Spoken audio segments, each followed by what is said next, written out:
and none of your own down payment money. Let's begin. So to start, let me go ahead and define what a partnership is. A partnership is where two or more in a partnership contribute something. Maybe they contribute money, experience, effort, that kind of thing. Each person also gets something from the partnership in return, such as cash flow or equity. In real estate, the most common reason why you might want a partner is to provide money to buy the deal and possibly renovate the property. There are really two kinds of financing that you can get from your partner, and let me explain them both. So the first kind is equity financing. So equity financing is what you call it when you get paid by somebody to do a transaction. In other words, they put money into the deal, and in exchange for the money that your partner puts into the deal, you give them equity. In other words, you're giving them partial ownership of the deal. So let's say they give you a few $100,000 to buy a property, and you go maybe 50-50 into the property. So you provide the deal, for instance, you provide the team, you're essentially going to do a lot of the work, that kind of stuff. They simply put in the money and you split the winnings 50-50, 50% of equity and 50% of cash flow. Keep in mind though, is if this person generally gives you, most of the money to put into the deal, they might require more like 60, 70, or 80% of your equity and cash flow. It all depends on how good of a negotiator you are and how good the deal is. A second kind of financing is debt financing. That's where a person puts money into the deal, but it's a lot more like a loan. So they don't get any ownership of the deal like a person might with equity financing. The way it works is they essentially give you a loan to buy the property, which you do, perhaps a little bit of extra money to fix it up.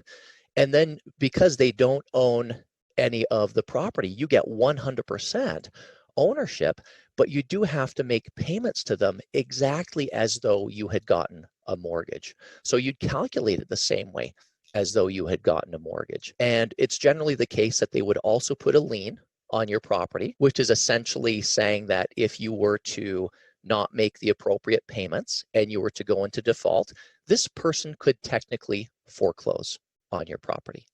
So let's talk about the first kind of financing, equity financing.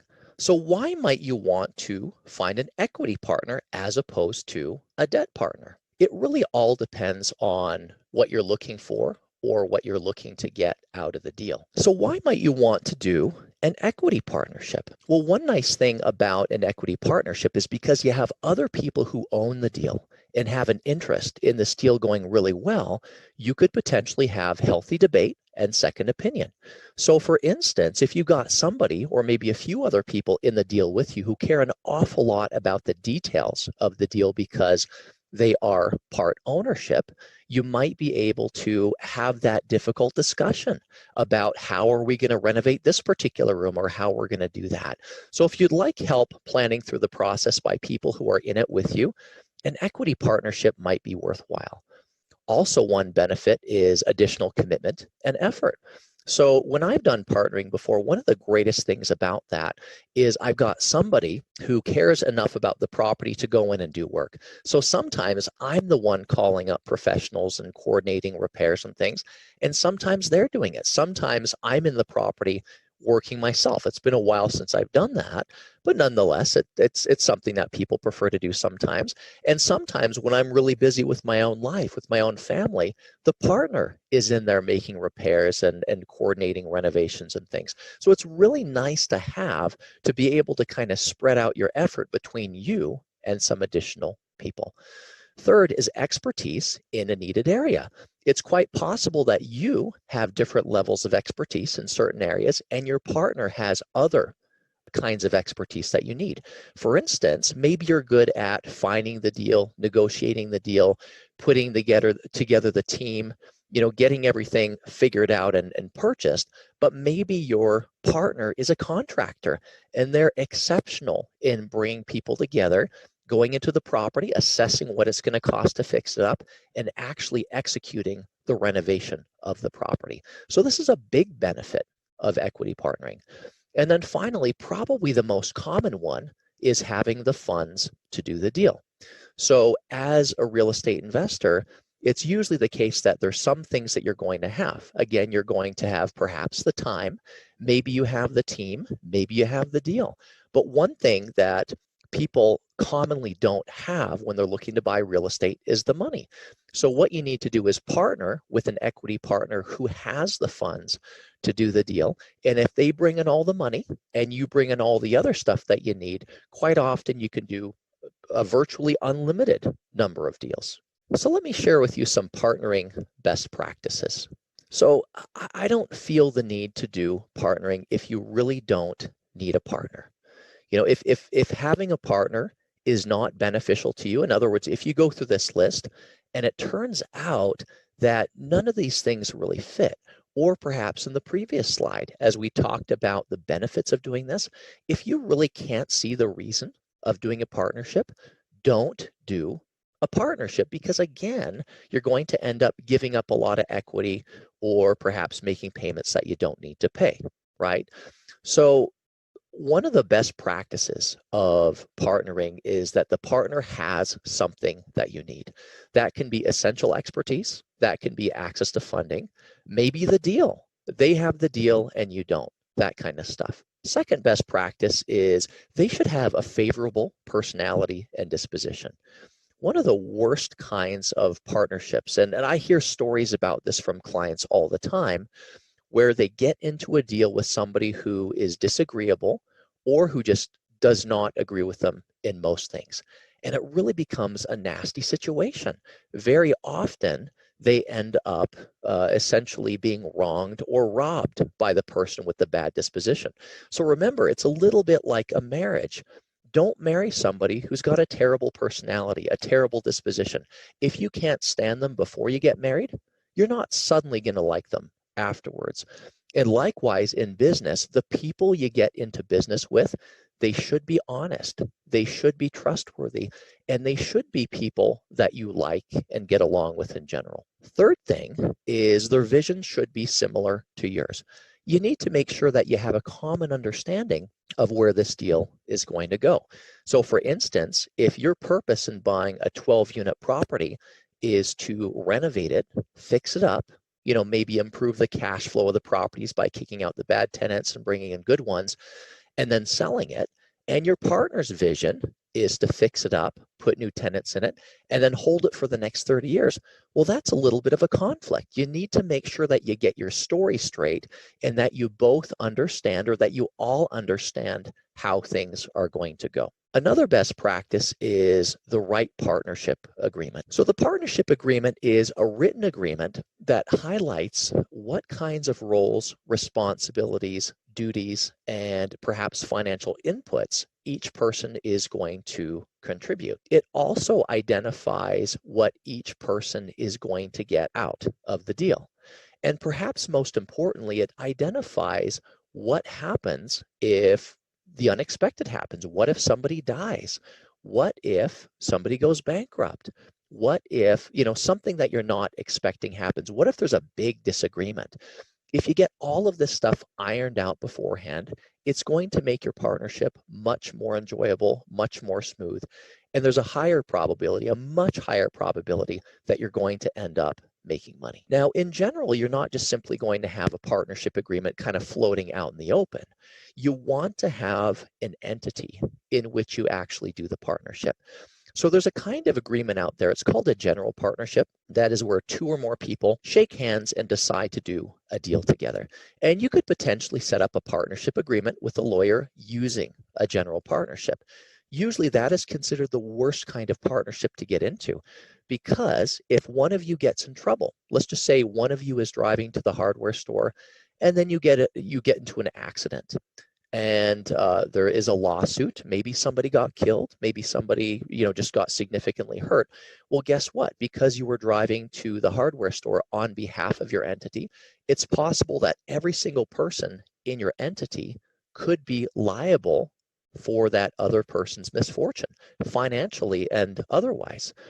And so that could be an issue, that all of your assets, your home, your car, everything that you personally own is potentially at risk. So to prevent that, what you want to do is set up an entity, whatever correct entity structure might be something that is recommended by your attorney, possibly your accountant, because there is a legal and a tax component in there also.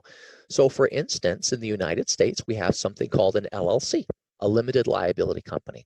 It is the most common type of entity to hold rental real estate. So if you live in the United States and you're buying maybe a small rental property or even a bigger rental property and you want to do a partnership, it's quite possible that you're going to set up an LLC. So be sure to talk to your attorney, but also talk to an accountant, because these different corporations and entities are taxed very differently. Another thing that you might set up is called a limited partnership or an LLP. That's something that could give you essentially the same tax benefits as a limited liability company, but it tends to be a little bit more complicated in structure and might be a little bit more expensive to set up. You could also set up perhaps a C corporation or an S corporation. These are a little bit more unusual than LLCs and limited partnerships because of how they are taxed. So by buying a property within a corporation and holding it, you're going to find that the tax benefits are not nearly as good, usually, as an LLC or a limited partnership. There may be other kind of entities that you could use to hold your property, such as trusts. And again, if you live outside the US, you will want to talk to an attorney and possibly an accountant to make sure that you're setting up your entity in the right structure, or rather your property in the right entity. Because if you do that appropriately, you're going to find that you are much more protected against lawsuits, and also you'll end up paying a lot less to the government in taxes. On the other hand, if you set it up wrong, it's going to be a nightmare from the beginning. So make sure you set it up right the first time. So we talked a bit about equity financing. Let's talk about debt financing. If you remember, debt financing is where somebody essentially gives you a loan, or your partner gives you a loan to buy the property, and you make payments to them as though they were essentially a bank, because that's essentially the role that they're paying. The benefit in debt financing is that you don't really have to deal with a partner in the same way. It's not like an equity partner where they own part of the property and they're getting some cash flow, and they typically like to help making a whole bunch of decisions. Debt financing is much more hands-off than equity financing. And it's really nice if you want to own the property 100% yourself. In other words, you don't want to share with anybody else, but you want to make a regular payment to somebody else each month, like you would a mortgage payment. That might be the perfect kind of partnership for you. So the most common kind, as we've been talking about, of debt financing is my time, your money. So think of it this way. The way it works with most people in the Rich Dad community is they come into these programs and discover that they've got the interest of going out there and finding, evaluating, and making offers on properties. You probably are also going to put together your own team. So your lawyer, your accountant, your realtor, your contractor, your inspector, those kinds of people. And you've got the interest and perhaps the knowledge that you've gained in these programs and Robert's books to do all that kind of stuff.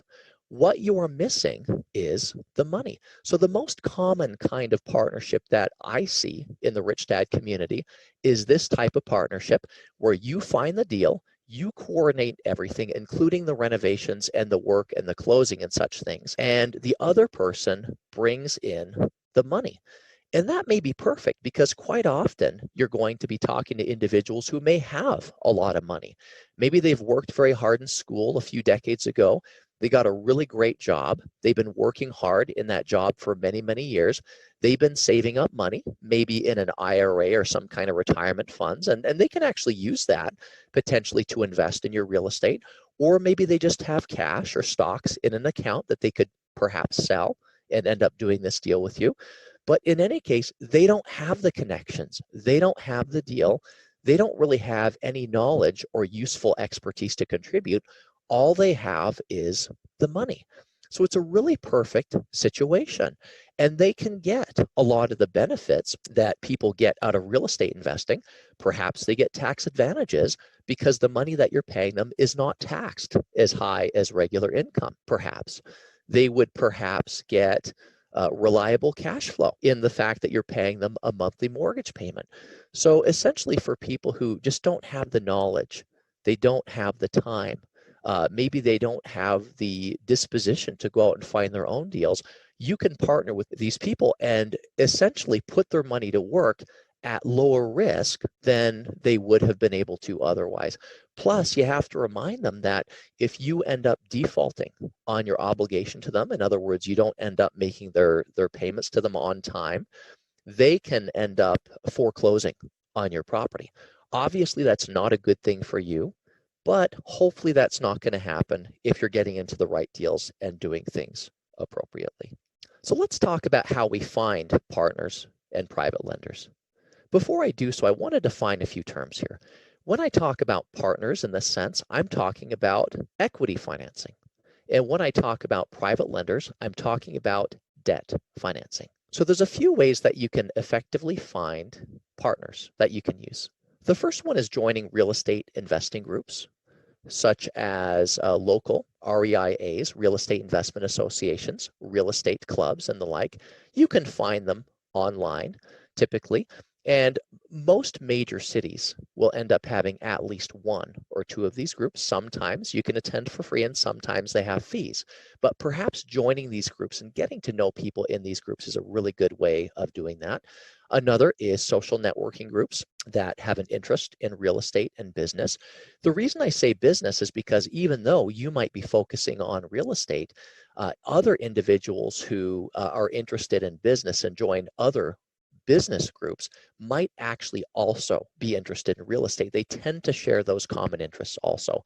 And also email lists. So when you're interacting with these people, if you find out that somebody has a subscription, usually a free subscription or an email list where they're sending out deals, information, that kind of stuff, see if you can get on those lists because that can provide helpful ongoing information. Another thing you might do is network with other real estate investors and professionals. So this is a little bit beyond what I'm talking about, just simply attending these groups. So once you know somebody, networking is really where you continue that relationship with them. It's not only with real estate investors and professionals, but also non-professionals who express an interest. Keeping up the relationship is the important part. A good example of that is a friend I've got. He's a real estate professional. I've known him for many, many years at this point, and he's probably the best natural networker I have ever seen.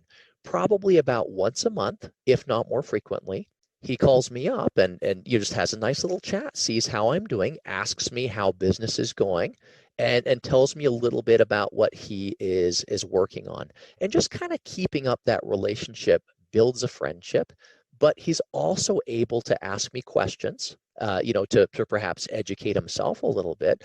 But then he quite often invites me to do something, to attend something, to go into a deal with him. Usually that's the case. He invites me to do a deal, that kind of thing. And even though most of the time my answer is no, because I'm a very focused investor, new shiny things and deals don't always interest me as long, if it's not along the lines of what I'm already doing. It's a really great way of networking with people because I always know what he's doing. He always knows what I am doing. And, we talk about other things and follow each other on social media and things like that. So if you've got a list of people, a list of professionals, a list of individuals that you would like to associate with, continue making that contact with them and develop maybe a little bit more than a professional relationship, maybe even a friendship. And you're going to find that deals will come to you a lot more frequently than they otherwise would have. Another thing you can do is build an email list of potentially interested individual and send them deals from time to time. So every time you meet an individual who is interested in real estate, you could always ask them, hey, I've got an email list where I from time to time send out properties and great deals. Would you like to be on the list? Who wouldn't want to be on that list? I think that sounds fantastic. And whenever you see somebody who is a real estate professional, whenever you meet somebody who is a real estate investor, or even just somebody who wants to be a real estate investor, these are people who you could potentially add to your list. And there are several management services out there that can help you manage that list. And at the bottom, it will say, for instance, to unsubscribe, click here. Or if you'd like to forward this to your friends, click there, that kind of thing. So you won't necessarily have to work hard to keep up that email list. People can unsubscribe, people can, resubscribe or forward it to people, that kind of stuff. And these services can help you make up some really nice looking and professional emails. But as you do that, once you start finding deals that you might want to either partner with people on or perhaps sell to other investors, this list is going to be very valuable, because if you find, for instance, let's imagine it's a deal that's worth $450,000, but you put it under contract for $350,000. That's a really nice discount, right? And you send out that deal, maybe pictures, maybe some numbers and things like that. And you say, okay, the first person to get me $20,000 gets this deal. Or perhaps if somebody wants to partner on this deal, give me a call and let's talk. You can just send that out and end up getting partners pretty quickly from that. Another thing you can do is create a partnering or perhaps a private lending presentation. I guess it really depends on whether you want to do equity or debt financing in that particular situation. So what a private lending or a partnering presentation is, it's essentially a slide presentation that you would put together that would explain either the terms of generic deals, maybe deals that you haven't done yet, or maybe a specific deal that you have in mind. Now, I like the idea of you presenting more generic deals, and here's the reason.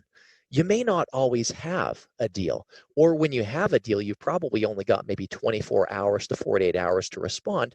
You don't have time to put together a slide presentation with pictures and numbers and get it out to a whole bunch of people. So what you might end up doing is take some generic deals, maybe pictures and numbers of properties that you're thinking about right now that you might do, that are close enough to what you're actually going to end up doing, and walk these people through your presentation. I'm going to talk in a few minutes about what kinds of things need to be in this kind of presentation. But again, really what it comes down to is pictures and numbers. If people see pictures of what you're looking to do, maybe pictures of the property, pictures of pre-renovated properties, pictures of post-renovated properties, ideas of what the numbers might look like, they're going to be just about as convinced that they want to do a deal with you as though you had used actual pictures and numbers from deals that you have done. You just have to make sure that you're perfectly honest and let them know that, hey, this is not a deal that I've done, but this is a property I'm interested in. Or this is a property that's very much like the ones that we are actually doing. And by doing that, showing them pictures and showing them numbers, you can really generate a lot of interest. And you could do this as a group where you get a bunch of people together, or you could do it one-on-one. It really depends on you. Now, one thing to always remember is you want to consult with an attorney to make sure that you are in line with federal and state lending and partnering requirements. Again, the stuff that I'm talking about may sound great, but you want to make sure that in your state, province, or country, presenting information about deals to other people is not necessarily illegal, or that you don't require a specific license or some kind of registration with a government entity to do that. So make sure before you go out there and do a big campaign to find potential partners, you make sure that what you're doing is legal federally and in your state, province, or wherever you happen to live also. So I promised a moment ago that I would share with you some best practices for presenting to debt and equity financing partners. So here's a few things that you might want to include in that kind of presentation. First thing you might want to do is provide some basic details about the deal that you're going to do. So that would be the type of property, the area, how old the property is, kind of what you're planning on doing in general. Another thing you want to do throughout the process is show them some pictures. I've been to presentations where they don't show enough pictures, and I just don't get it. I just don't get that excited. As soon as you show pictures for some reason in real estate, people get very excited. It's just what happens. So make sure that you've got some great pictures. Now, the pictures don't have to be great. They don't have to be beautiful pictures of properties. They can be pictures of ugly properties. That's perfectly fine. But show what it is that you're trying to do, because remember, pictures sell. third thing to keep in mind, or a third best practice, is to explain your plan for the property and where your partner fits in. So it's nice to see pictures of properties that, pre-renovation, post-renovation, or whatever it happens to be, but you really need to explain what you're going to do. And you also need to share where your partner fits in. So if they're going to contribute money, great. If they're going to contribute effort, maybe they're going to coordinate the repair team, that kind of stuff. Explain where they fit in, but also you need to explain the numbers and the potential returns and what they are going to get out of the deal. These, of course, need to be estimates. Perhaps you give them a best case scenario, a worst case scenario, and then kind of a middle ground scenario, that kind of stuff. But you want to go over prospective numbers and potential returns also. And that could be as simple as going over a property evaluation, where you take the property's estimated rent, you subtract the estimated expenses, and you get the cash flow, and then perhaps the ROI. Or perhaps you try and assess what the after repair value of the property is. You subtract things like holding costs, then you subtract the repair costs and other closing costs and things like that, and you try to calculate what the profit might be. Just go over numbers like that. Now, one thing you're going to want to do before you end your presentation is you've got to explain the risks and what things are in place to protect them. People are generally pretty smart, especially people who are trying to invest in real estate. They get why real estate is so profitable. But if you give them a great presentation with pictures and numbers and everything looks great, a question that is going to be in the back of their mind is, what can go wrong and what are the risks? It's better for you to bring up what the risks are, because now you're in control of the discussion, as opposed to them asking you what the risks are and bring up a whole bunch of problems or things that perhaps are unrealistic. So explain what some of the risks are. Don't make it too scary. Don't make it unrealistically risky, if that makes sense. So bring up some reasonable risks and then explain what kinds of things are in place to protect them. For instance, you might say, well, what happens if we can't sell the property for the price that we're looking to sell it for? Maybe this is a deal where we're going to fix it up, we're going to put tenants in, and then we're going to sell it to another investor. Well, if that's the case and you can't sell it, well, one thing that's in place is the fact that you bought the property for a significant discount and there's plenty of equity built in. So if you can't sell it for what you want to sell it for, there's plenty of equity that you could discount the price, sell it for a lower price, and still make money. Or perhaps if the property has a lot of cash flow, your plan B could be that you could renovate the property, fix it up, put tenants in it, and then just hold it for the next few years and generate cash flow and wait for the market to improve. So maybe these aren't, necessarily 100% ideal fixes to the concerns, but they're reasonable answers to those concerns also. So one concern that clients often ask me is they say, well, what if I don't have a whole lot of experience with this and the investor is questioning my own expertise? If this is my very first deal, for instance, how can I make up for the fact that I haven't done very many deals? Well, that's a great question. Now, you're not going to necessarily be able to convince everybody to do a deal with you. That's not realistic. Honestly, I probably wouldn't do a deal with you because you're new. And that's my right? Unless it's a fantastic deal. But there's plenty of other people who are not as experienced as I am who would love to do a deal with you. And so here's a few things that you might want to focus on. It's okay to tell them it's your first deal. I wouldn't necessarily lead with that or advertise that, but if they do ask you, let them know, hey, since you asked how many deals I've done, this is my first deal, but let me explain to you why I think this is going to work out. Emphasize, first of all, your education.